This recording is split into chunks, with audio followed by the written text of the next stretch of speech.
On va essayer d'apporter un éclairage sur cette question de la surveillance maritime, essayer peut-être de dire un peu ce que c'est, parce que c'est peut-être bien connu pour certains, moins connu pour d'autres. On parle de surveillance pour maîtriser les risques, les menaces dans nos immenses espaces maritimes français. De quoi s'agit-il? Maîtriser des risques et des menaces pour assurer la sécurité et la sûreté des espaces. Surveillance maritime, c'est quoi? Il s'agit tout simplement de savoir ce qui se passe dans ces zones, ce qui se passe, les activités normales, licites, et puis surtout également tout ce qui est illicite. Et mes prédécesseurs ont largement évoqué toutes les activités illicites en mer. Et il faut bien reconnaître qu'on connaît assez bien ce qui se passe dans nos eaux côtières. Au-delà, c'est plus incertain. On a un avion de surveillance ou un avion de patrouille maritime pendant une mission de plusieurs heures. On a une frégate pendant une mission de plusieurs semaines. Mais ces outils-là, ils ne sont pas là en permanence. Donc, quand ils ne sont pas là, on sait moins bien ce qui se passe. Où ça se passe tout ça finalement? Je pense qu'il est important de souligner que c'est un continuum. C'est un mot utile pour dire qu'il s'agit de savoir ce qui se passe depuis les ports dans les eaux côtières et puis jusqu'au grand large. Et en incluant dans le grand large la somme des bassins. On parlait de l'espace maritime européen. C'est une mosaïque de bassins maritimes, la mer Noire, la Méditerranée. Et souvent, on imagine qu'on part du port des eaux côtières, qu'on va dans la haute mer, sans imaginer qu'il y a plusieurs outils, plusieurs géographies dans cette haute mer.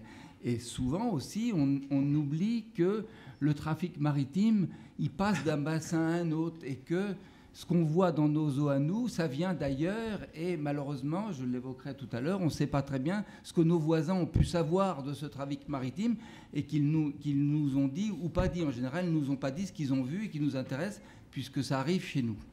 Donc voilà, la surveillance maritime, en quelques mots, c'est ça.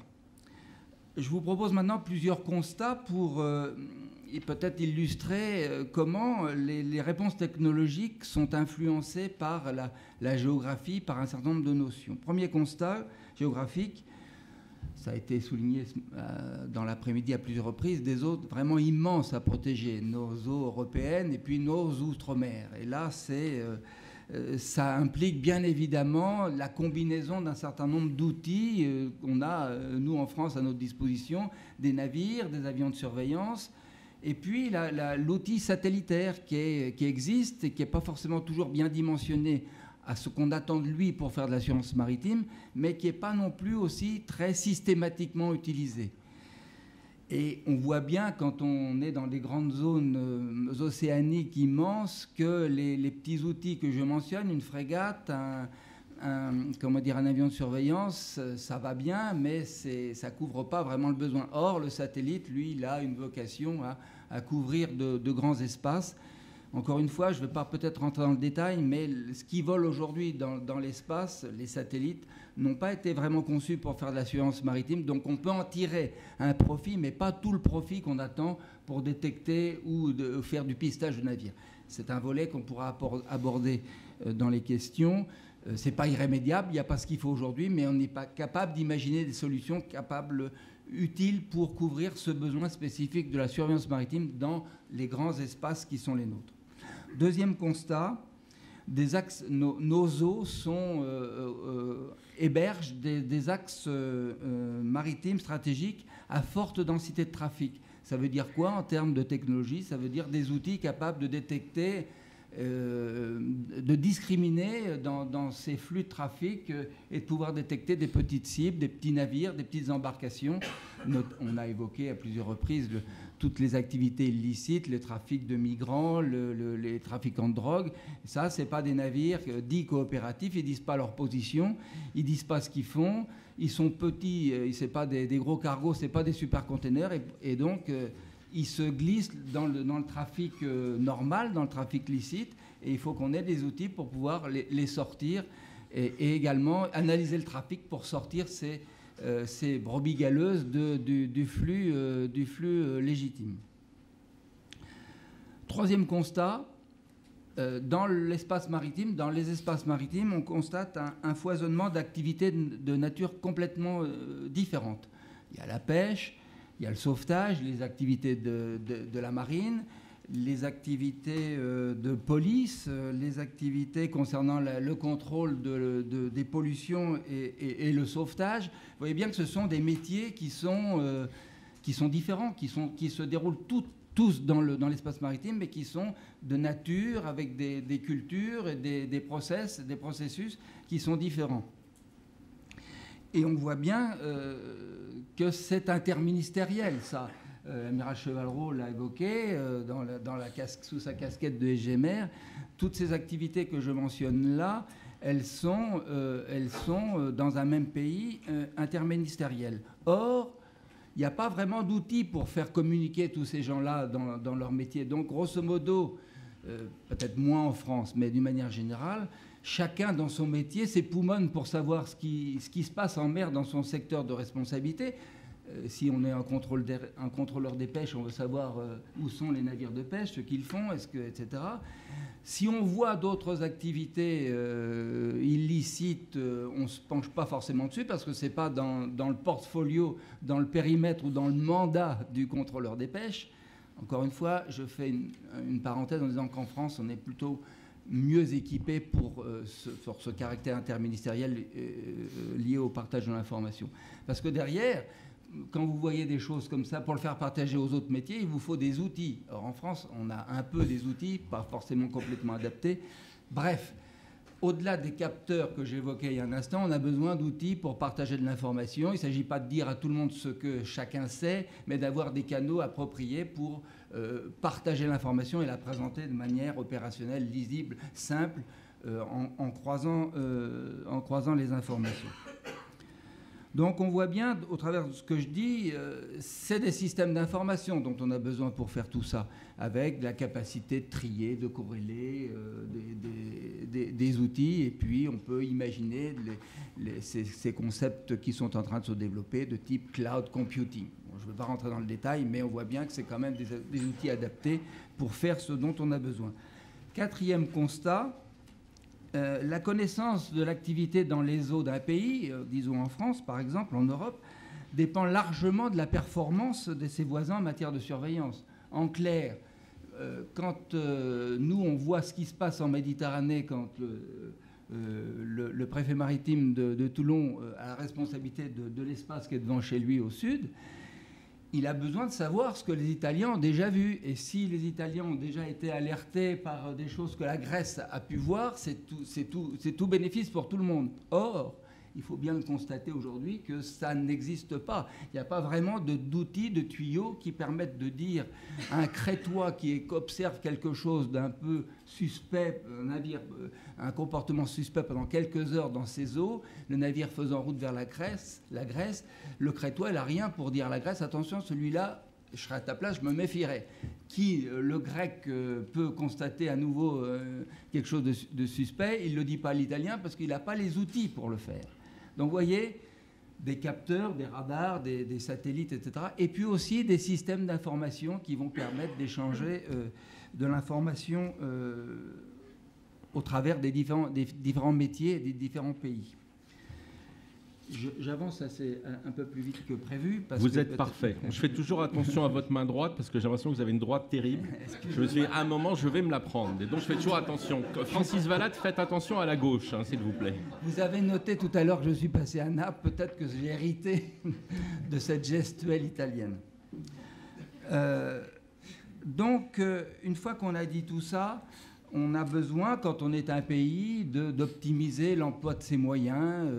Et ça, en France, on a quand même une vision interministérielle et on croise assez bien les informations. Ce que voient les douanes le disent à la marine, etc. On a aussi probablement besoin de faire encore un effort sur le partage d'informations. Ces outils de partage d'informations que j'évoque à grands traits, je ne rentre pas dans les détails, une fois qu'on a posé un peu les principes, on a quasiment défini un projet européen qui s'appelle CISE. C'est un peu barbare, c'est Common Information Sharing Environment. Je ne vais pas rentrer dans le détail, mais c'est un projet porté par la Commission européenne avec l'Agence de défense européenne qui vise à fournir les moyens, les tuyaux entre les pays, entre les secteurs, entre les agences européennes qui opèrent dans le monde maritime, parce qu'elles existent. Frontex a été mentionné à un moment donné, c'est l'aspect sûreté, sécuritaire, les questions de nos frontières vis-à-vis des clandestins. Il y a une autre agence qui s'appelle l'agence de sécurité maritime, l'EMSA à Lisbonne, puis il y a une troisième agence qui fait du contrôle des pêches européen qui est à Vigo. Alors elles aussi, ces agences existent, elles sont le fait de l'histoire, les pollutions ERICA, les questions d'immigration, etc. Elles travaillent en silo également, malheureusement. Elles sont chacun dans leur domaine, la sécurité, la sûreté ou le contrôle des pêches. Donc tout ça existe, tout ça, encore une fois, s'époumonne pour savoir ce qui se passe en mer. Et ce projet que j'évoque brièvement a pour objectif de permettre les canaux d'échange d'informations. Bien évidemment, tout le monde ne sera pas au courant de tout, mais on voit bien qu'au travers de ça, on peut avoir une vision plus riche qu'aujourd'hui de ce qui se passe dans les bassins maritimes européens. Je reprends l'exemple de ma Méditerranée, le navire en Méditerranée, il finit en Baltique. Aujourd'hui, les Baltes n'ont aucune espèce d'idée du comportement anormal qu'a pu avoir un navire qui rentre en Méditerranée par Suède. Et ce projet de partage d'informations sécurisé avec les niveaux d'information, je ne rentre pas dans les détails, vous voyez bien, c'est quand même un projet puissant visant à maîtriser la connaissance de ce qui se passe dans notre espace maritime européen. Un mot simplement d'abord pour rappeler mon ami l'amiral, rassurer mon ami l'amiral L'Huissier, les passerelles sont en train de se faire quand même entre les agences. Il y a un gros travail qui est fait, on sait très bien qu'il y a des doublons. Beaucoup d'entre nous en ont été agacés, les États membres ont réagi, et en plus, ça s'impose de plus en plus. Alors, il y a des querelles terribles de pouvoir, bien entendu, vous imaginez bien, et ça n'est pas fait maintenant, mais je suis relativement optimiste, c'est quand même en train de se faire. Et puis, il y a une rationalisation qui est imposée par les circonstances, qui était de toute façon une rationalisation logique obligatoire, mais que les circonstances financières imposent encore un peu plus, c'est que ces outils extraordinairement puissants, que sont SafeSeaNet, CleanSeaNet, vont, comment dirais-je, par des protocoles très précis, être mis au service des agences de façon transversale. Donc cette inquiétude que vous avez, quand même, je témoigne absolument... Ça va s'améliorer. Et puis, vous savez, chacun a c'est une sacrée mentalité. On n'est même pas une confédération, donc on a encore des réflexes qui sont des réflexes nationaux, d'ailleurs tout à fait logiques, et que la France, elle en premier. Est-ce que la France a envie de partager Spationave, hein, son réseau militaire, avec même Trafic 2000, son réseau civil? Donc, c'est effectivement des problématiques complexes, mais ça progresse. Bon, sur le thème, d'abord, je vous prie de bien vouloir m'excuser, vous avez vu que j'étais arrivé avec quelques minutes de retard. Il y a des journées comme ça, mais face à un public maritime, je suis moins gêné que devant d'autres, parce que vous savez tous que à la mer, et comme nous sommes tous des hommes de mer, même derrière nos bureaux et dépendants de gens qui travaillent sur la mer ou avec la mer ou de la mer, l'imprévu est toujours là. Donc je ne vais pas pouvoir non plus rester pour la conclusion, et je vous prie de bien vouloir m'excuser à l'avance, parce que c'est une journée particulière pour certains de nos membres, qui sont notre premier devoir. Mais enfin, cette conférence était sanctuarisée. Le premier des défis auxquels on a à faire face au XXIe siècle, je suis sûr que vous en avez parlé abondamment, mais mon travail, c'est de le mettre en perspective, parce qu'on a toujours des bouts, et quand on met en perspective, c'est absolument impressionnant. Même moi, à chaque fois que je dis ce que je vais vous dire, ça m'impressionne. La maritimisation est quelque chose d'absolument incroyable. Alors heureusement, le rapport, je salue le sénateur, heureusement, enfin, qu'une instance aussi élevée de l'État que l'est le Parlement, via le Sénat, a attiré l'attention. Mais même depuis le rapport du Sénat, on a encore appris un certain nombre d'autres choses. Le XXIe siècle, c'est clair, c'est le premier défi. Ça sera le plus maritime de l'histoire de l'humanité, plus même que celui des grandes découvertes. On le sait tous, 90% des marchandises transportées le sont par voie de mer. La croissance est absolument exponentielle. C'est ça qui est vertigineux, hein, multiplié par 5 dans les 30 dernières années. Ça va encore doubler d'ici 2020, c'est-à-dire demain. On va passer de 7 à 8 milliards de tonnes à 15 ou 16 milliards de tonnes, quels que soient les scénarios économiques. Je veux dire, c'est le scénario moyen, donc ça peut être un petit peu plus ou un petit peu moins. Et surtout, on sait maintenant, par des évaluations vraiment très sérieuses, que l'activité économique maritime, qui est la deuxième au monde, après l'activité alimentaire, agroalimentaire, avec 1500 milliards de dollars, loin devant l'aéronautique, l'aérospatiale, la communication, etc., va augmenter de 1000 milliards encore dans les 10 années qui viennent, dont 500 milliards c'est une avalanche de chiffres, mais c'est pour que vous ayez une impression, c'est pas la peine de tout noter, ou ceux qui les voudront, je leur donnerai, mais 500 milliards de ce qu'on appelle la nouvelle industrie de la mer. Alors le mot industrie ne doit pas faire peur, c'est une nouvelle industrie de la mer, exercée dans des conditions qui sont celles de notre exigence à tous, maintenant et fort heureusement du développement durable. Et si je cite ce chiffre, c'est que pour la France, il est intéressant parce qu'avec les atouts que nous avons, on a encore une industrie, on a encore les laboratoires de recherche, on est à la pointe dans beaucoup de domaines maritimes de cette nouvelle industrie de la mer avec des sociétés exemplaires et qui ont une croissance considérable. Technip signe un contrat par semaine, CGG Veritas, Louis Dreyfus Armateur, la partie française de Saipem, j'en oublie et je m'en excuse, mais le fait que la France prenne 10% de ces 500 milliards d'augmentation dans les dernières années, on a les atouts pour ça, la France maritime a les atouts pour ça, je vais y revenir, et ça veut dire tout simplement, ces 50 milliards, c'est grosso modo le doublement du secteur maritime actuel, avec les 300 000 emplois qu'il représente. Donc on voit la dimension de l'enjeu. Je viens de vous parler des flux. Par ailleurs, bon, vous savez tous, il y a de nouvelles routes qui vont s'ouvrir. Nos armateurs qui sont les plus qualifiés, avec qui on a travaillé, on a eu un groupe, y compris Michel Rocard, etc., au sein du cluster et son équipe pour réfléchir à tout ça. La route des pôles ne sera peut-être pas avant 20 ou 30 ans, mais ça va venir. L'élargissement de Panama, c'est demain. La valeur ajoutée du maritime en Europe, aujourd'hui, c'est 485 milliards. Dans l'Union européenne, les emplois, c'est 5 millions, le maritime pur. Sur les mêmes critères que l'Union européenne, c'est 800 000 en France, et non pas les 300 000 que nous donnons, c'est-à-dire en incluant les industries portuaires et une partie du tourisme du littoral. C'est absolument énorme. 50 000 navires de commerce sillonnent les mers, enfin, c'est digne de ce nom. Plus de 40% en 10 ans, 1 500 000 marins sur les mers, 1,6 milliard de passagers, autant que tout le transport aérien sur les navires à passagers. Tout ça pourquoi ? Ben parce que la puissance de l'outil maritime est absolument phénoménale, considérable, merveilleuse, diront certains, angoissante, diront d'autres, puisque c'est un des vecteurs de la maritimisation, mondialisation, maritimisation, l'un dope l'autre. Si puissante qu'aujourd'hui, transporter 20 tonnes de marchandises de l'Extrême-Orient sur l'Europe, ou sur les États-Unis, grosso modo, à ce niveau-là, disons, sans rentrer dans le détail, sans affiner trop les chiffres, en tout cas, c'est moins cher qu'un seul billet d'avion en classe économique d'une personne pour transporter 20 tonnes. Donc les chaussures de Nike qui sont envoyées aux États-Unis, c'est 2-3 centimes d'euros le coût du transport. Un réfrigérateur sur l'Europe, c'est 2-3 euros. Autrement dit, le transport ne compte plus. Et ça, c'est une évolution qui a commencé. C'est d'ailleurs assez amusant l'histoire. Hein. Brodel aurait dit ça mieux que moi, mais quand Vasco de Gama a passé le cap de Bonne-Espérance, en 20 ans, ça a détruit la puissance du maritime. Encore une fois, les enjeux maritimes a détruit la puissance vénitienne parce que simplement, d'un seul coup, quasiment, enfin sur quelques années, les produits d'Extrême-Orient, de Chine déjà, coûtaient moins cher à Lisbonne qu'arriver par terre à Venise. Nous avons été la capitale du commerce international, la France, mais oui. Mais ce vieux pays terrien l'a été au moment des grandes foires, les foires de Champagne, etc. Il a suffi que le cabotage naisse avec 3 bateaux sur 4 qui coulaient, d'où la naissance des mutuelles d'armateurs d'ailleurs, pour que ça tue les grandes foires.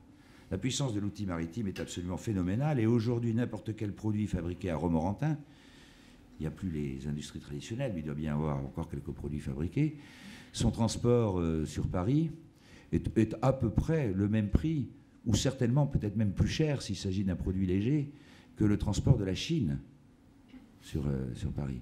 Le transport de n'importe quel matériel de la Chine sur un des grands ports français que sont Anvers, Barcelone, Gênes, Rotterdam, Amsterdam, c'est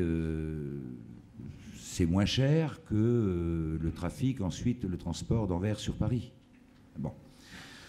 Donc, et en même temps, bon, la mer est l'avenir de la terre. C'est un slogan que, je sais pas, il était là tout à l'heure, Olivier Lajousse, que Borloo nous a piqué, mais c'est pas grave. Se faire piquer les bonnes idées ou les bons slogans, c'est une bonne chose. La mer est l'avenir de la terre. Pour l'énergie, vous avez dû en parler, l'alimentation, la recherche pharmaceutique. bien des minerais. On connaît seulement 10% de la flore et de la faune sous-marine, 5% du sol marin. On connaît moins bien le sol marin de notre planète qu'on ne connaît le sol de Mars. On découvre 140 espèces nouvelles chaque année. On pense qu'on en connaît 250 000 sur une estimation d'environ 1 million. Alors cette marge de connaissance, et d'ailleurs, c'est le 7e continent, hein, les océans, est le plus ignoré. Et d'ailleurs une chance, bien sûr, pour la Terre menacée d'épuisement de ses ressources traditionnelles. Et c'en est évidemment une pour la France, avec cette ZEE dont vous avez parlé, dont on se goberge et dont on va enfin commencer à faire quelque chose, très probablement dans les décennies qui viennent, sous réserve, bien entendu, qu'on en fasse quelque chose et qu'on puisse assurer la protection et la sécurité des activités qui y seront exercées à tout point de vue. Ça se dessine absolument partout, et pareil en haute mer. La problématique des grands fonds, enfin, la France s'est dotée d'une stratégie pour les grands fonds. Ça a démarré au CIMER de Grenade-de-Guérande de 2009, c'est confirmé par le gouvernement actuel, c'était un combat qui a été mené par le secrétaire général de la mer et le cluster, et vous savez pourquoi on s'est réveillé? Mais parce qu'on a vu que cette haute autorité internationale qui était chargée éventuellement de donner une possibilité d'usage des grands fonds à des pays que personne n'utilisait depuis Montego-Bay, la Chine est venue, la Russie est venue.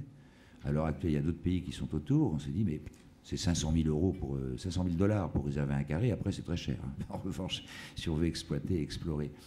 Donc, on a droit, là, pendant 15 ans, à faire tout ça. Donc, la France y est allée. Elle a réservé 2 carrés dans les bons. Et pourquoi est-ce que c'est devenu intéressant? Parce que d'un seul coup, alors que les nodules polymétalliques, je pense que les arrière-petits-enfants, mes arrière-petits-enfants en parleront encore comme moi, j'en parlais quand j'avais 20 ans. Là, on sait qu'à ces endroits où se recoupent les plaques tectoniques, véritablement, il y a des possibilités, des concentrations telles que l'exploitation est quelque chose, y compris à des conditions très raisonnables, et quelque chose d'extrêmement réaliste. Hein, on a fait des expériences, la France est en pointe d'ailleurs à Wallis et Futuna, avec Technip, CGG Veritas, l'Ifremer, etc. Et c'est très important pour nous. C'est très important pour nous, pas simplement parce qu'on a des carrés, mais parce qu'on a dans nos métiers et ces sociétés dont on parle très peu et qui sont absolument formidables. Je recite CGG Veritas et Technip et Bourbon, qui font que très probablement sur les carrés des autres, on gagnera probablement plus en travaillant pour les autres. Nous sommes incontournables dans ces métiers qu'en travaillant pour nous-mêmes. Ça, c'est qui en parle, mais c'est du solide, c'est du concret de demain. Puis alors, bon, comme la mer est l'avenir de la Terre, il y a évidemment ce qui implique aussi des questions de police, etc. Il y a la nécessité de préserver toutes ces capacités des 2 océans, et c'est ce combat permanent que nous avons entre développement et durable. Vous voyez, on ne peut pas assurer l'avenir de la planète en sacrifiant non plus les générations d'aujourd'hui. Il faut qu'elles travaillent, il faut qu'elles vivent. On ne peut pas protéger les générations futures en sacrifiant les... Donc il faut toujours trouver un équilibre, parce que la protection de l'environnement, si on ne le fait pas, on est suicidaire, mais si on ne s'occupe pas non plus des générations d'aujourd'hui, on l'est de même manière. Or, quelques chiffres qui sont quand même ahurissants. On sait depuis, Bûcher a vulgarisé ça, 60 000 déchets dans le golfe de Gascogne, dont 80% en plastique. L'estimation est de 3 milliards pour la Méditerranée. 100 000 mammifères marins qui meurent par an de pollution, 1 million d'oiseaux, etc. Donc les enjeux, 40% des écosystèmes sont détériorés. Sur le plan de la sécurité, vous avez 60 000 navires dignes de ce nom qui passent sous essence chaque année, dans tous les sens, hein, vers le haut, vers le bas, transversalement. Quand on calcule, quand on connaît le nombre des near miss, c'est-à-dire des accidents évacués à la dernière minute, on est aux limites de la sécurité maritime, ce qui suppose là aussi encore une police maritime accrue, une surveillance accrue, etc. Et bientôt, y compris en haute mer. Dans ce contexte, il y a un tas d'enjeux maritimes qui sont fondamentaux pour le monde au XXIe siècle. J'en ai listé 15. Comme il faut aller vite, je listerai ceux qui sont peut-être plus proches de nos préoccupations d'aujourd'hui. Au niveau de la sécurité maritime, c'est les très grands navires. Hein. Les bulk carriers, aujourd'hui, les minéraliers, c'est 400 000 tonnes. Les plus gros, les paquebots, c'est 8 500 personnes à bord. C'est 2 Concordia, voire un peu plus. Les pétroliers, c'est un peu plus petit, c'est plus 550 000 tonnes. Ces bateaux qui sont quand même aussi longs que de l'Arc de Triomphe aux Champs-Élysées, plus larges d'1 mètre que les Champs-Élysées, qui ont un tir d'eau de 30 mètres et qui sont aussi hauts que l'Arc de Triomphe. Il faut avoir bien ça en tête. Les porte-conteneurs, donc avec ces économies d'échelle considérables qui donnent la puissance de l'outil, aujourd'hui 13-15 000 boîtes, demain 18 000, c'est quasiment déjà fait. Dans les cartons, je pense Pas qui sortiront. Les limites ne sont pas techniques, les limites sont portuaires. Des porte-conteneurs de 23 000 boîtes. Alors ça pose un tas de questions nouvelles. Il y a des réponses, contrairement à ce qu'on pourrait croire. Je vous conseille éventuellement d'aller sur le... Il y a eu un rapport qui a été fait par l'Institut français de la mer sur les très grands navires questions et les pistes de solutions. 2 ans de travail, donc il suffit d'aller sur le site par une commission très complète, une 40aine de personnes, beaucoup d'auditions. Donc c'est un des enjeux. Ça, je passe. Enjeu de la sûreté en mer près de nos côtes. L'enjeu de la sûreté en mer près de nos côtes, c'est que nous avons un acquis. Moi, j'en témoigne absolument. J'ai été armateur très longtemps. Je suis ces questions-là aussi de très près, y compris au niveau européen jusqu'au début de cette année par l'agence. On a un système de garde-côte qui est, avec la fonction garde-côte, qui est vraiment performant. Et contrairement à ce qui s'y est dit, le modèle du genre, même l'US Coast Guard, l'observe de très près sur un certain nombre de points pour lesquels ils ont plus de mal que nous. Donc là, l'enjeu, c'est de ne pas fondre ça dans ce magnifique, parce que c'est une très belle idée, concept de garde-côte européenne. Il ne faut pas qu'on baisse la garde sur ce plan-là. L'enjeu de la protection des routes maritimes, bon, c'est pas la peine qu'il faut que... J'ai pas de dessin à faire, bien sûr, devant cette assistance, hein, mais pour longtemps, l'océan Indien, le golfe d'Aden, donc où passe la route de l'énergie, une partie déterminante des routes commerciales, toute l'activité de plaisance. On sourit de l'activité de plaisance, mais c'est quelque chose de très important. C'est 40 000 personnes chez nous. Hein. En ce moment, ils sont en train d'obliger de passer par le cap de Bonne-Espérance pour amener les convois qui servent ensuite aux touristes dans l'océan Indien. Enfin, il y a une importance économique considérable.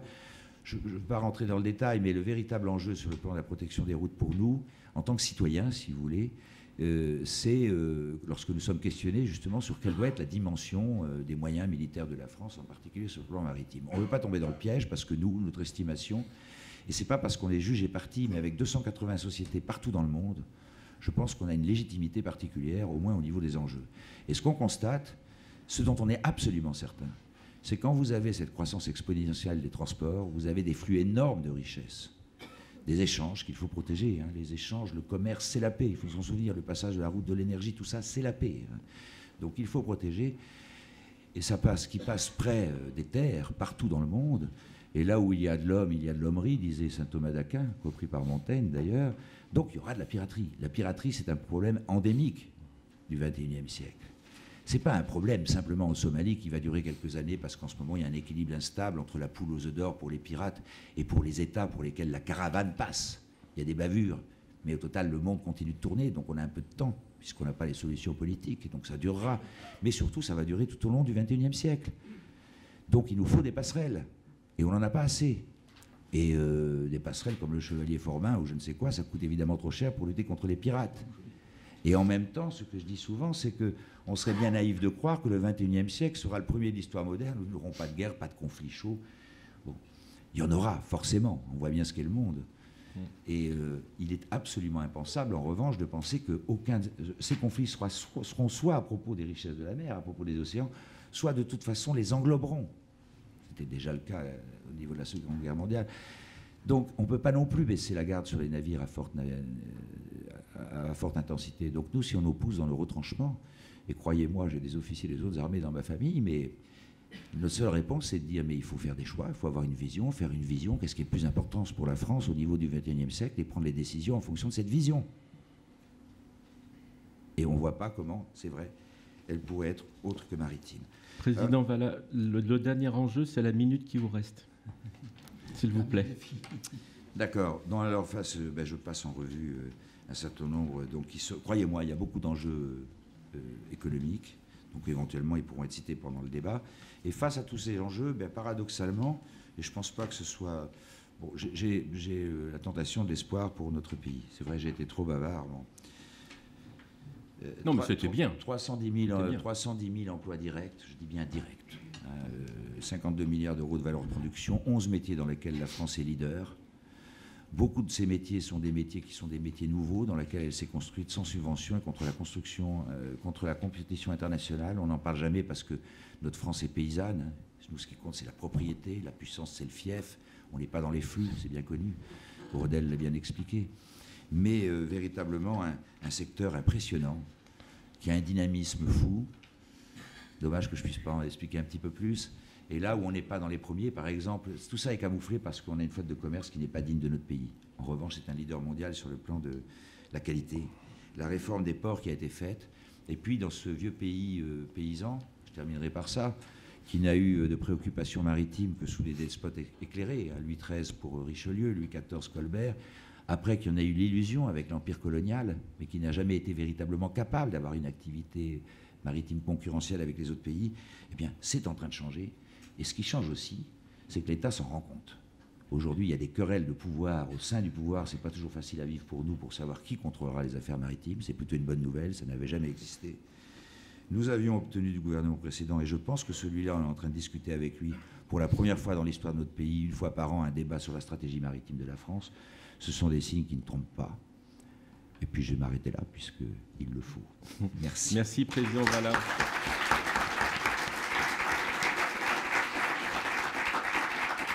Avant de passer aux questions, pour conclure un peu votre propos, riche et dense lui aussi, c'est très clair, il ne faut jamais s'abandonner. Jamais. Merci. Alors, les questions, c'est très simple. Vous demandez l'esquimau, c'est-à-dire le micro. S'il vous plaît, levez-vous pour qu'on vous voit. Vous présentez nom, prénom, adresse, téléphone, email, etc. Pas mensuration. Et après, vous posez la question à qui vous voulez. Voilà. Nous sommes 4, mais il y en a 3 qui répondent aux questions, pas moi. Bien, pas de questions. Nous passons donc à la conclusion. Ah, si. Rebonjour, Charles Thioune, chargé d'études. Vous écrivez beaucoup en mail, Charles Thioune, hein? Oui. Beaucoup de mails avec vous. Oui. Je vous remercie, je les reçois tout le temps. Le dernier pour Sa Majesté Norodom Sihanouk qui était très beau, félicitations. Oui. Et très touchant. Dont je porte le deuil. Oui,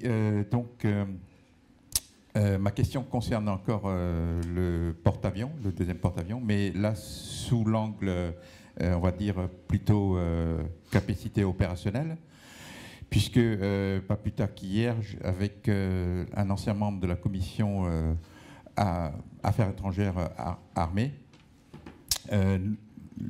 ce parlementaire avait estimé préférer plutôt 5 BCBC à un porte-avions. Alors, et j'avais retenu une phrase que j'avais notée d'un amiral américain dont je ne me souviens plus le nom. Outil de gesticulation militaire et diplomatique, le porte-avions porte ou suspend la violence pour imposer depuis la mer une volonté à la terre. Un marin qui est pilote et qui est aussi pilote d'essai et spécialiste de chez Renault. Je ne sais pas si je suis assez poète pour pouvoir répondre. En gros, votre question, elle est simple. Faut-il acheter un porte-avions ou faut-il acheter des BPC? Ça fait 2 fois qu'on me la pose en 1h30. Donc ça va répondre à une autre personne qui est dans la salle. Je crois que la question, elle ne se pose pas comme ça. Non. Qu'est-ce que je peux vous donner comme chiffre pour vous éclairer? Un BPC, dans mes souvenirs, peut-être que je me trompe, ça doit être 16 hélicoptères qui volent à 2 nautiques minutes et qui, en gros, pénètrent à 100 nautiques. Un porte-avions, c'est 30 aéronefs catapultés d'une classe 20-25 tonnes et qui vont aller à 8 à 9 nautiques minutes et qui vont aller jusqu'à plus de 500 nautiques, sans aide extérieure au groupe aérien embarqué. Déjà, on n'est pas du tout dans la même gamme. Donc, après, c'est un choix. C'est un choix qui ne revient plutôt. Je renvoie, là, j'ai après joué au rugby au Stade Toulousain autrefois quand j'étais petit. Je renvoie vers le Parlement, vers tous les autres, vers les choix, ceux qui décident. Voilà. Est-ce que j'ai répondu à votre question? Président Vallat. Oui, moi je suis. Je pense que c'est une bonne question, mais seulement au cas où. En fait, je pense que ce n'est pas une bonne question. La première bonne question, c'est que le chef des armées, le président de la République, on a eu un groupe de travail là-dessus, on a beaucoup réfléchi. Alors, on n'est pas compétent, encore une fois, sur les moyens. C'est aux militaires. Et après, pour choisir, c'est aux politiques. Mais on est compétent sur la définition des enjeux. Et nous, il nous semble que le premier choix important, et qu'il ne faut surtout pas permettre aux politiques d'éluder, et en particulier au chef de l'État, dans sa responsabilité de chef de l'armée, garant de la République, etc., etc., c'est le choix avant des priorités. De quelle vision? Et tout découle de là. Et si, comme nous le pensons, pour des raisons d'analyse, encore une fois, je répète, on est au moins aussi légitime qu'on est juge et partie, et je pense personnellement qu'on l'est plus, donc qu'on devrait être entendu, etc. Le choix est bien fait d'une priorité maritime. La question que vous posez, elle ne se pose pas. Je ne sais pas si je suis clair, mais... Autre question. Claude Foulon. Pardonnez mon inculture maritime, mais je voudrais savoir... Bon, mais on s'en va alors. Dans le secteur agroalimentaire, tout ce qui est sécurité, sûreté, je voudrais savoir si demain, ce que je ne souhaite pas, il y avait un conflit, est-ce qu'on a toute l'embarcation nécessaire pour éviter ces... Alors, en ce moment, oui. Et puis deuxième question, excusez-moi, je voudrais savoir qu'est-ce que vous en pensez, parce qu'il y a pas mal de... Nos amis chinois envahissent les ports. Je voudrais savoir ce que vous en pensez, le secteur maritime. Bon, sur le premier point, c'est probablement plus à l'amiral que moi de répondre, mais en ce moment, oui, il y a les moyens.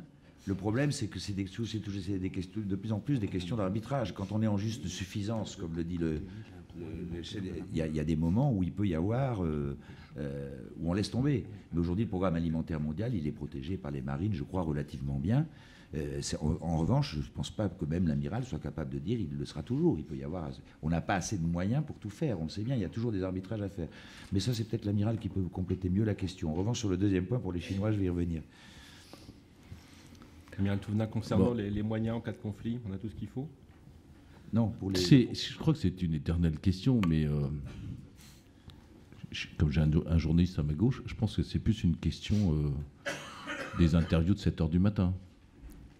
Je la prends bien, votre question, mais je pense qu'en fait, elle ne se pose pas comme ça. Quelle est l'ambition de la France? Est-ce que l'ambition de la France est d'intervenir tout seul pour protéger l'ensemble des intérêts de la France dans l'Europe? Je crois qu'il ne faut pas enlever un seul mot à tout ce que je viens de dire. Oui, c'est vrai. Il ne faut pas enlever un seul mot à tout ce que je viens de dire. J'espère pas en avoir oublié. Non, voilà, c'est ça. Donc, en fait, l'ambition de la France, est-ce qu'on a les moyens d'aller rechercher 1500 ressortissants rapidement quelque part par la mer ou par les airs? Oui, l'armée de l'air, la marine et l'armée de terre, parce qu'on a besoin des trois, ont les moyens d'aller le faire. Oui, on l'a, ces moyens-là. Est-ce qu'on a les moyens de participer à une coalition de restauration de la paix quelque part? Oui, on a les moyens. Est-ce qu'on a les moyens d'apporter une assistance via, en plus, nos forces spéciales pour aller rechercher des gens? Si tant est qu'on sait où ils sont. Oui, on a les moyens. Donc on a les moyens sur le papier. Et si les parlementaires continuent à nous l'entretenir, comme j'ai entendu le discours moi aussi du ministre hier, on continuera. La question, elle se porte là. Le chef d'état-major de la marine dit, quand il était dans sa précédente affectation sous-chef opération de l'état-major des armées, il a conduit toutes les opérations, en particulier celle de la Libye, il a dit, à cette époque-là, il y avait le format juste suffisant de la marine. Quelques semaines plus tard, je l'accompagne au Sénat, dans une commission, et là, il a dit, j'ai le format juste insuffisant. On a rajouté 2 lettres. Qu'est-ce qui s'est passé entre les deux? On a fait des encoches. Et c'est un choix. Nous devons tous l'assumer. Si on ne veut pas de ça, ben on fait un autre choix. Mais le militaire que je suis vous dit, il y a aujourd'hui les moyens de la politique actuelle de la France.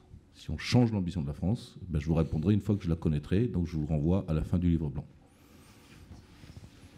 Une autre question? Il y avait les Chinois. Et les Chinois? Qui répond pour les Chinois? Alors Chinois? les Chinois, je peux vous en répondre une partie pour les Chinois.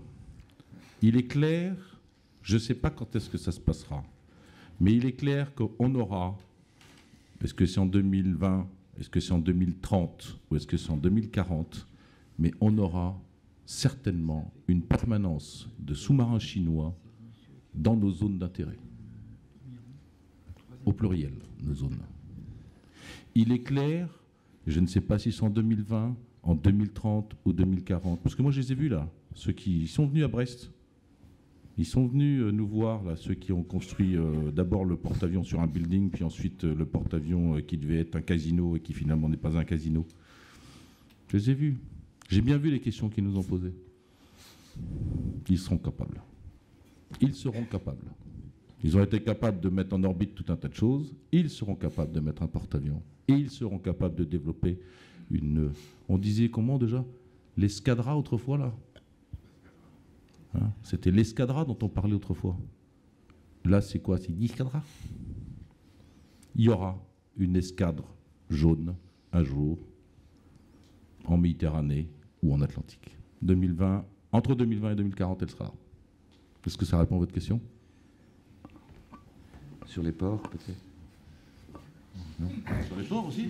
Mais non, mais c'est la question que vous aviez posée, les Chinois qui vont dans les ports. La présence des Chinois dans les ports, ça c'est comme vous voulez. c'est pas l'amiral Touvenin. Hein. Bon. D'accord. Non, mais ils sont bien plus ailleurs. Ils ont acheté le port de Pirée à eux. En Afrique, ils n'arrêtent pas.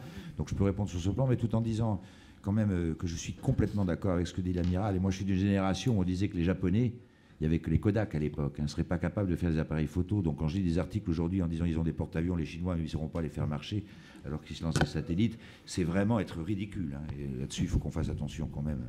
C'est du n'importe quoi.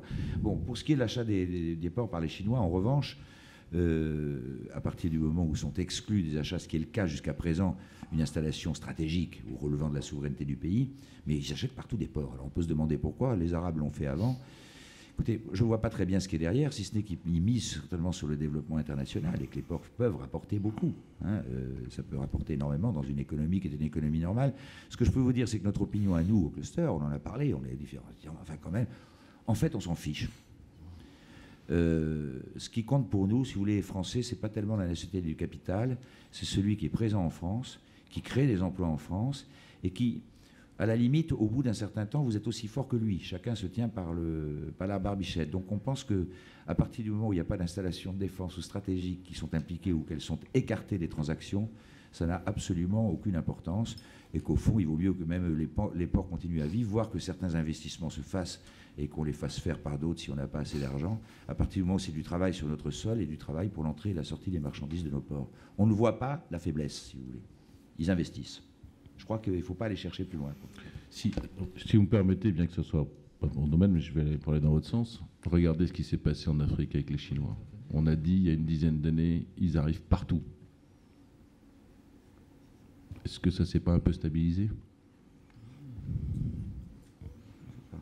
J'ai beaucoup vécu outre-mer. J'ai eu la chance, je ne suis pas ni fils de diplomate, ni fils de militaire, fils d'industriel. J'ai toujours été passionné par ce domaine.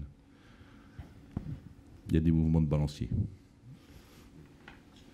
Dans l'histoire, il y a des empires qui déclinent et d'autres qui se lèvent. Il y en a un qui se lève en Orient. Et dans notre réflexion stratégique, mais à très long terme, il faut bien l'intégrer, c'est clair.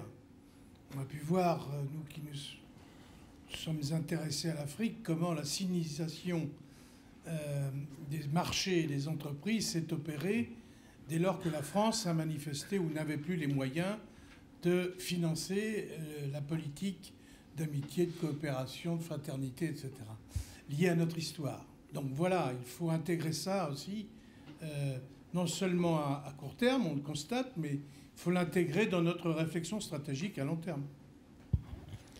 Encore deux questions. Madame. Et puis... Ah, j'avais dit deux, maintenant tout le monde lève la main. Monsieur qui est là, qui... Ah, vous avez déjà le micro en main, il l'a déjà carapaté. Bon, bah ça sera vous alors. À vous, madame. Oui. Ne vous inquiétez pas, il y a deux micros, donc ça se bat. Béatrice Trigeot, doctorante et chargée de travaux dirigés en droit international public à l'Université Paris II, Panthéon-Assas.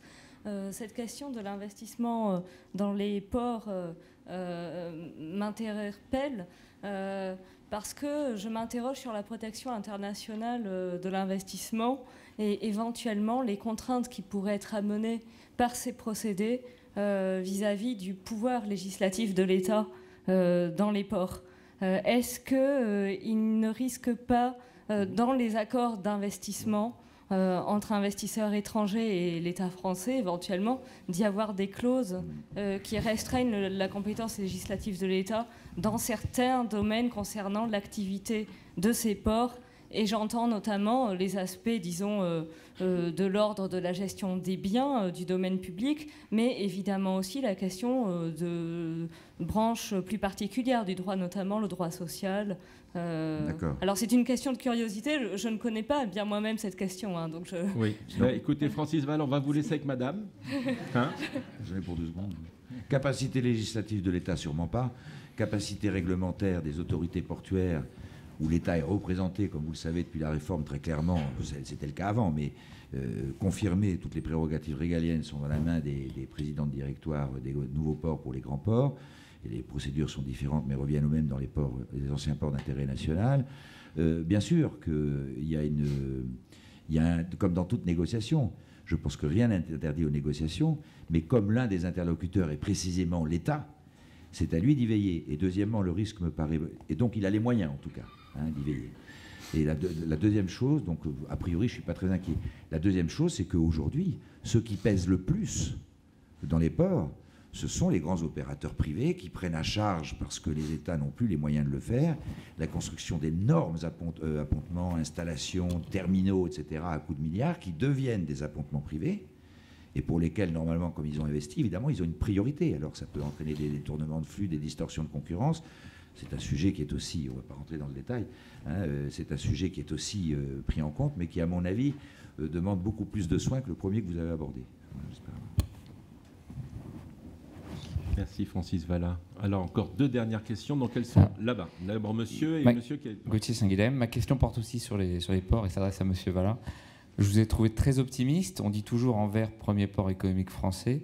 Vous avez évoqué la réforme portuaire. Est-ce que vous pensez qu'on peut encore rendre nos ports compétitifs? Alors, écoutez, la réforme portuaire, quand même,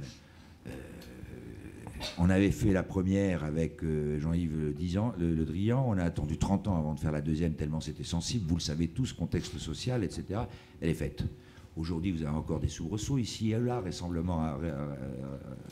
récemment à Nantes. Maintenant, les circuits sont clairs. L'ambiance dans les ports n'est pas telle qu'il puisse y avoir des accords de place par lesquels syndicats et employeurs s'engagent vis-à-vis des clients pendant des années à ne pas faire grève, ce qui est évidemment un rêve impossible dans la démocratie. Mais il n'y a absolument aucun doute que les ports eux-mêmes l'ont dit d'ailleurs, qu'il faudrait 1 an ou 2 ans à regagner la crédibilité. Pourquoi est-ce que tous ces conteneurs, et ça va répondre à votre question, passaient par les autres ports, sachant que 1000 conteneurs par port et par an, 1000 conteneurs, ce qui n'est pas beaucoup, par port et par an, ça crée entre 7 et 10 emplois permanents dans le port en question. Bon. La plupart des conteneurs passaient par les ports étrangers parce que c'est une activité où vous êtes le lundi dans tel port, le mardi dans tel autre, le mercredi dans tel autre. Donc si votre navire est piégé, vous désorganisez complètement tout votre système.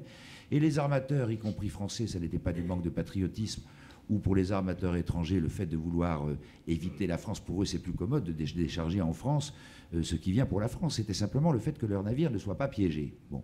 Aujourd'hui, la réforme est terminée et je peux vous dire que l'ambiance générale et que le dialogue est largement suffisant pour que, oui, alors je suis raisonnablement optimiste, pour que, effectivement, chacun, ils ont compris leur intérêt, pour que maintenant ça tourne et que ces conteneurs qui ne sont jamais venus dans les ports français, ça fait 30 ans que ça dure chez nous, le chahut.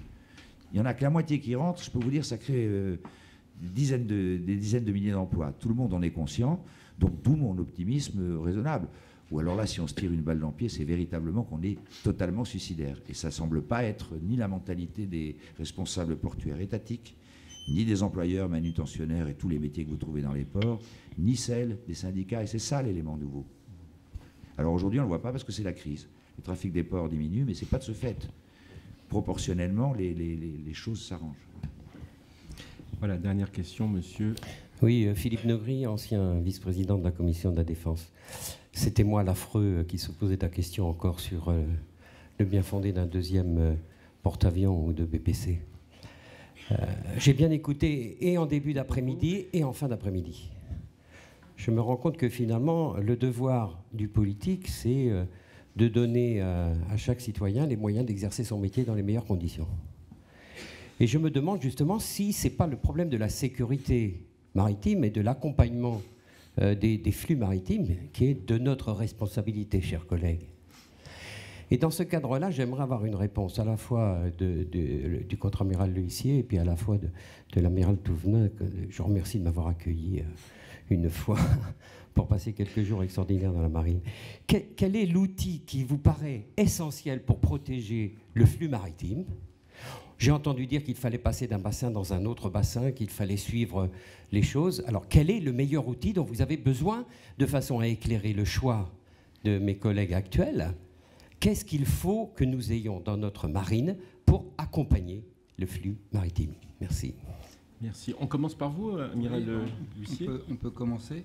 Je dirais que les outils de surveillance, quand même, pour moi, dans les eaux européennes, sont quand même primordiaux. On sait pas, je reviens sur ce que je disais, on ne sait pas très bien ce qui s'y passe. Et si on veut optimiser l'emploi de nos moyens, de nos patrouilleurs, de nos avions, de nos frégates dans les eaux européennes, le mieux on sait ce qui s'y passe, le mieux on optimise l'envoi d'un bateau pour intervenir. Aujourd'hui, on a quand même des moyens qui font des missions un peu a priori. On ne sait pas très bien. On va voir pour voir. Si on a des outils renforcés de connaissance de ce qui se passe dans les eaux, on enverra une frégate ou un patrouilleur, faisons simple, pour intervenir à bon escient sur saisir un navire qui a été identifié, dont on sait qu'on va le saisir, qu'on va trouver quelque chose. D'ailleurs, ça se produit plutôt assez bien avec le MAOC qui a été évoqué sur les opérations anti-drogue. Donc, vraiment, les outils de surveillance, pour moi, de connaissance de ce qui se passe en mer, sont essentiels pour optimiser les capacités, les moyens dont on dispose et dont on peut imaginer qu'ils ne vont pas s'accroître à l'infini. Sur les zones de piraterie, dans le golfe d'Aden, puisque ça concentre quand même l'attention aujourd'hui à la fois des transporteurs et puis de l'opinion, je pense que là aussi, il serait utile d'avoir une surveillance régionale dans le bassin du golfe d'Aden, où là se concentre quand même un certain nombre d'activités de piraterie, des moyens de surveillance opérés par les États côtiers. Alors on part d'assez loin, parce qu'en Somalie, on n'est pas encore à portée de main à avoir un système de surveillance, une mini garde-côte ou des choses comme ça. Pourtant, c'est bien cet effort-là que fait l'Union européenne et qui concentre des moyens visant à stabiliser la politique, la gouvernance somalienne, visant à apporter des moyens pour développer des capacités à minima dans cette région. On en est là. Alors, évidemment, le temps que tout ça se mette en ordre de marche et que ça soit opérationnel et que les pirates soient convertis en garde-côte, ça ne se fait pas overnight, comme on dit en anglais. Ça ne se fait pas en 2 minutes. Pourtant, c'est dans cette grande entreprise soutenue par des fonds, notamment européens, mais également l'OMI soutient ce type d'initiative. En attendant, les transporteurs, ils font appel à des moyens de leur état du pavillon. Et là, la marine est mise à contribution, l'amiral Touvenin en parlera beaucoup plus précisément que moi, ponctuellement pour soutenir un navire. Tu parlais de ces navires spéciaux, des câbliers qui posent des câbles dans l'océan Indien. C'est des navires qui sont un faible franc-bord et qui ont une faible vitesse. Quand ils transitent dans cette zone-là, la marine met à disposition une équipe de commando pour leur donner un coup de main pour qu'ils ne se fassent pas pirater. Bon.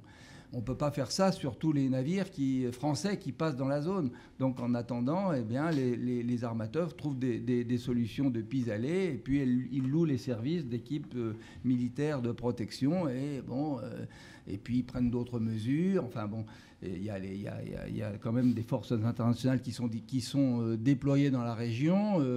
La mission Atalanta, vous en avez entendu parler, avec une quinzaine de frégates hollandaises, françaises, des avions. Et puis tout ça, ça opère quand même un niveau de sécurisation. Maintenant, l'escorte point à point, c'est quand même pas, c'est difficilement envisageable compte tenu des moyens que j'évoquais, une quinzaine de navires, quelques avions, et on l'a dit tout à l'heure, l'immensité de la zone. Merci à vous, amiral Touvenin. Amiral L'Huissier, pardon. Touvenin est à droite, L'Huissier est à gauche. Merci, Monsieur Legris, de me proposer de faire une pré-conclusion, parce que je vais laisser le coordinateur, modérateur, animateur de la table, puisque c'était la dernière question, si j'ai bien compris. Par votre question, je vais d'abord vous reposer une autre question. Si vous devez un jour vous faire opérer, vous demandez quoi au chirurgien? Le chirurgien tout seul? L'anesthésiste tout seul? L'infirmier tout seul? Avec un bloc? Sans bloc? Quel est le meilleur outil pour opérer? Je ne me défausse pas parce que j'ai une deuxième partie dans la réponse. C'est très bien, je trouve. Vous me demandez quel est le meilleur outil pour protéger tous les intérêts qui ont été présentés tout l'après-midi et rassemblés par l'intervention du président du cluster maritime, que je salue. Eh bien, je pense qu'il n'y a qu'une seule réponse, une marine nationale cohérente. Et après, si à moi, Bruno Touvenin, vous me posez la question, je vous réponds, mon rêve d'enfant, des porte-avions escortés partout.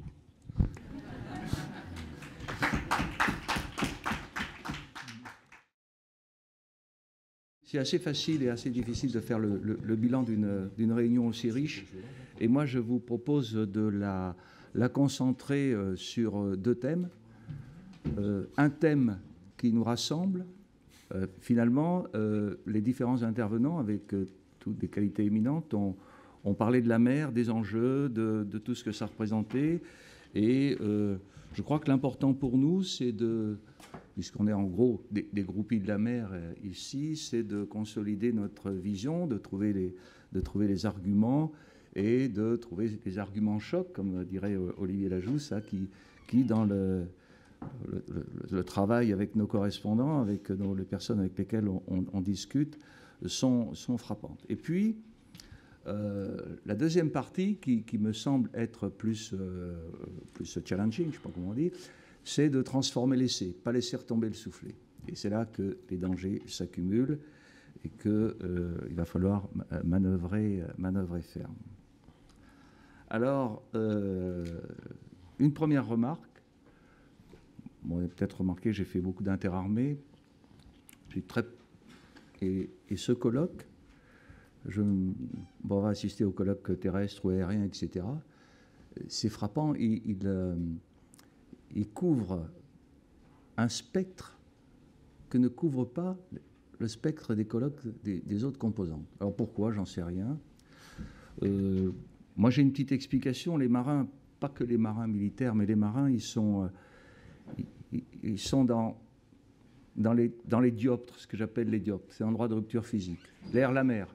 L'amiral Touvenin a rappelé qu'au-dessus de la mer, les missiles allaient à plusieurs Mach, l'information entre 300 000 km/s et en dessous, c'est à 1500 mètres/s et ça ne va pas droit. L'air et l'espace, on est les seuls à mettre en œuvre des missiles balistiques qui passent de l'air à l'espace et qui reviennent dans l'air.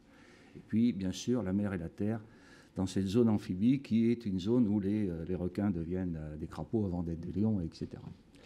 Et ça amène sans doute, y compris tous ceux qui ne sont pas militaires mais qui pensent à la mer, à avoir une ouverture, je ne veux pas dire d'esprit parce que ce serait un peu péjoratif, mais une ouverture vers tous les sujets et tous les sujets en même temps, car c'est ce qui nous manque. Alors, premier point, la maritimisation du monde est une réalité. Moi, je retiens très peu d'idées, 4. Le monde vit au bord de l'eau, tout a été dit. En France, la densité de population littorale est 3 fois supérieure à la densité moyenne de la France depuis 2005. Comme nous, en France, on vit 3 fois plus au bord de l'eau qu'à l'intérieur. La zone littorale maritime et terrestre, elle concentre tous les désordres. Alors, il y a les désordres naturels, les tsunamis, Fukushima, etc. Ce sont des zones urbanisées, c'est là où il y a la violence, c'est là où c'est difficile d'intervenir dans la violence, soit dans les forces de sécurité avec tout ce qu'on voit, et soit dans les interventions extérieures avec les coalitions. Et puis, bien sûr, la côte, la piraterie.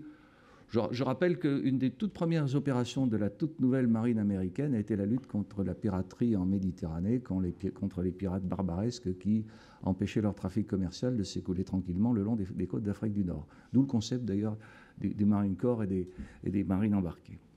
La troisième observation, c'est que dans le combat entre Archimède et Newton, Archimède 1, Newton 0, l'économie mondiale voyage par bateau. Alors ça a été dit, le trafic, il s'accroît au rythme du PIB, je crois que c'est ce que tu as dit, Francis, ou à peu près, ou plus vite que le PIB mondial, je n'ai pas tout bien noté, mais enfin voilà. Et puis dernier point, la mer est une source de richesse, donc il y aura des prédateurs. Alors la richesse, la pêche, on l'a évoqué, les ressources fossiles, on les a évoquées, les énergies renouvelables, que moi j'appelle énergie éternelle, parce que c'est plus... D'abord, ça a plus de sens, hein, et puis c'est-à-dire éolien, hydrolien, marée motrice, etc. Et puis, j'ai retiré d'une intervention hier dans un colloque où certains étaient là, le côté médical. Et dans la mer, on a les ressources pour trouver de nouvelles molécules qui pourront aider à la santé de nos concitoyens.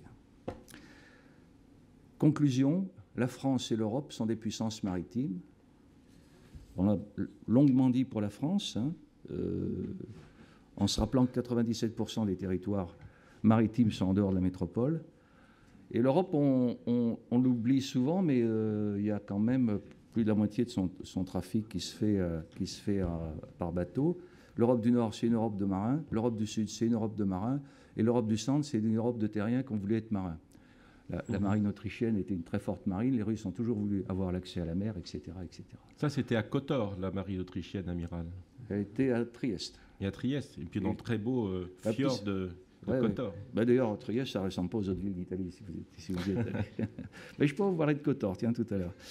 Avec plaisir. La mer est rentrée, deuxième point, la mer est rentrée subrepticement dans la réflexion stratégique française. Et c'est là qu'il faut transformer l'essai. De nombreux documents de base ont été cités, dont le rapport du Sénat, le livre bleu, la politique maritime. Pour ce qui concerne la défense, on a également les documents de la délégation pour les affaires stratégiques en avril, qui ont parlé d'espace transparent, d'espace opaque, d'espace ouvert, d'espace fermé, et d'une nouvelle approche conceptuelle des opérations militaires. La mer fait partie des Global Commons, c'est-à-dire de ces espaces communs qui n'ont pas de frontières physiques, mais qui sont l'objet de l'attention et de la militarisation et peut-être des conflits de demain. Bon, il y a bien sûr l'air, l'espace et puis le cyberespace. Le cyberespace, juste une remarque, parce que ça n'a pas été cité, il y a 1 300 000 km ou 500 000 km de fibre optique au fond des océans, et quand on coupe un câble, on coupe. C'est tout aussi efficace que de faire des bugs dans les logiciels. Hein. Les Chinois l'ont déjà fait avec les Américains. Alors, j'en arrive au dernier point, comment faire ? Eh bien, je trouve intéressant de faire un petit développement sur le livre blanc actuel. Bon, mon passé a fait que j'ai participé aux différents livres blancs et que j'étais le responsable personnel du livre blanc interne du ministère de la Défense en 2005. Le livre blanc actuel, il court vers les mêmes récifs que ses prédécesseurs, c'est-à-dire que entre l'analyse stratégique, le rôle de la mer, le rôle de l'espace, le rôle de la cybersécurité, etc., etc., et la transformation concrète, en orientation, il y a un gap. Et ce gap, il est comblé par quoi ? Par les menaces et les scénarios. Or, quand vous définissez de façon globale la mer, ses enjeux, l'espace, ses enjeux, le cyberespace, ses enjeux, l'air, ses enjeux, c'est plus facile pour vous de définir des intérêts. Intérêts stratégiques, intérêts vitaux, comment on fait, qu'est-ce qu'on les protège, est-ce qu'on est tout seul, est-ce qu'on est avec d'autres, est-ce qu'on se dote des moyens, est-ce qu'on fait des impasses, etc. Mais ça ne vous définit pas un format. C'est exactement ce qu'a dit l'amiral Touvenin, ça ne vous définit pas un format. Et comment nos administrateurs, vont définir les formats ? Ils vont prendre des scénarios. Alors les scénarios, ce n'est pas le scénario du pirate qui va définir le format de la Marine nationale. Donc des menaces, et là-dedans, qu'est-ce qui disparaît ? Il disparaît la mer, l'espace et la cybersécurité.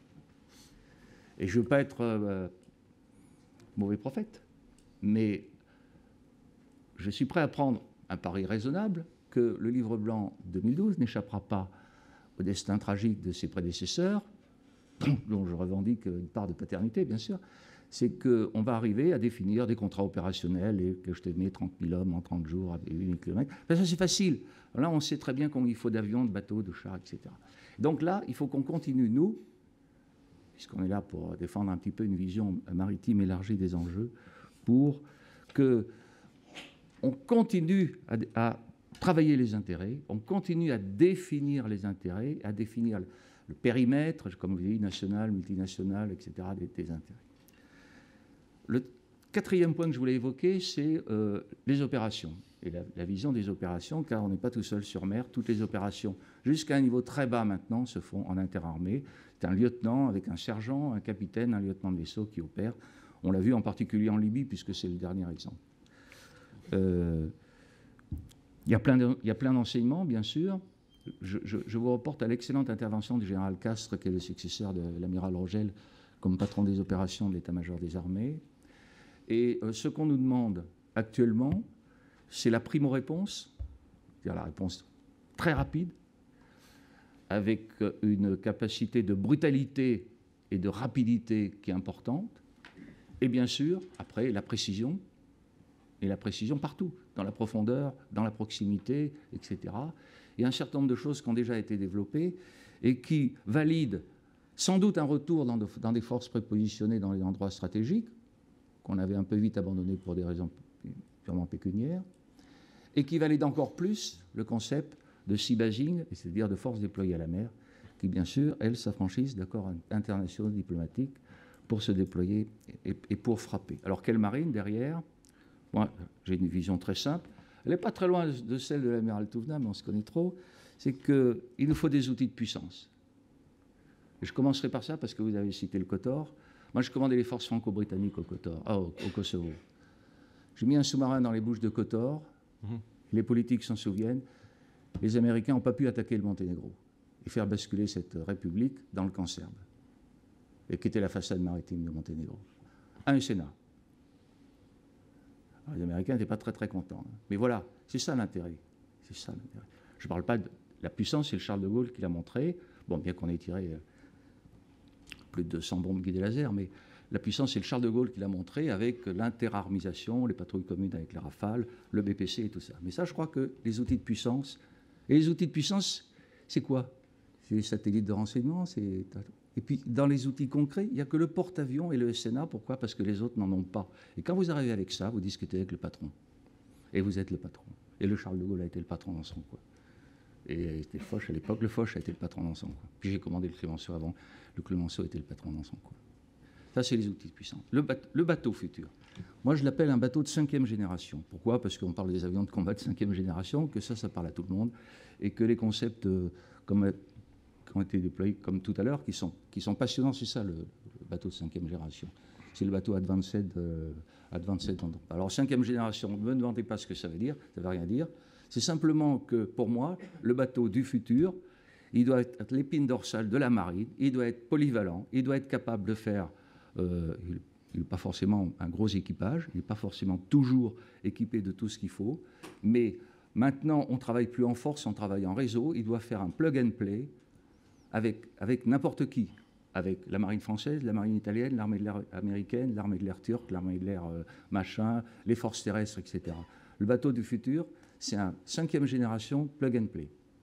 C'est un gros bateau, mais ça ne coûte pas forcément très très cher, polyvalent, parce que seule la polyvalence nous tire de tous les mauvais coups. Alors après, on peut toujours élaborer. Il y a un point sur lequel je voudrais appeler l'attention, mais là, il est un peu plus technique. C'est que depuis la disparition de la guerre froide, on a un peu laissé tomber la lutte anti-sous-marine, qui occupait une grande partie des marines occidentales pour empêcher les soviétiques de rejoindre leur base de lancement. Et ça, c'est un travail colossal qui ne parle pas au grand public, qui ne parle pas du tout aux politiques d'ailleurs, qu'on ne communique pas avec les journalistes et pour lequel il faut des décennies de ratissage, de compétences, parce que là, ce n'est pas un combat aérien, hein, ce n'est pas un combat où les choses sont claires, on allume les phares, on a les missiles, c'est un combat où les intelligences se battent dans un milieu qui est difficile. Voilà en gros, si vous voulez, ce que je retire de tous ces exposés passionnants. Pardonnerez le raccourci et le fait que j'ai un peu plus insisté sur le côté militaire. Dernier point, je viens de passer 5 ans et demi comme conseiller pour la défense de Louis Gallois. Et la semaine dernière, nous étions bien sûr dans le BAE EADS. la cécité stratégique de nos dirigeants est toujours au pouvoir, comme au temps de la ligne Maginot. Voilà. Merci. Merci à vous, Amiral.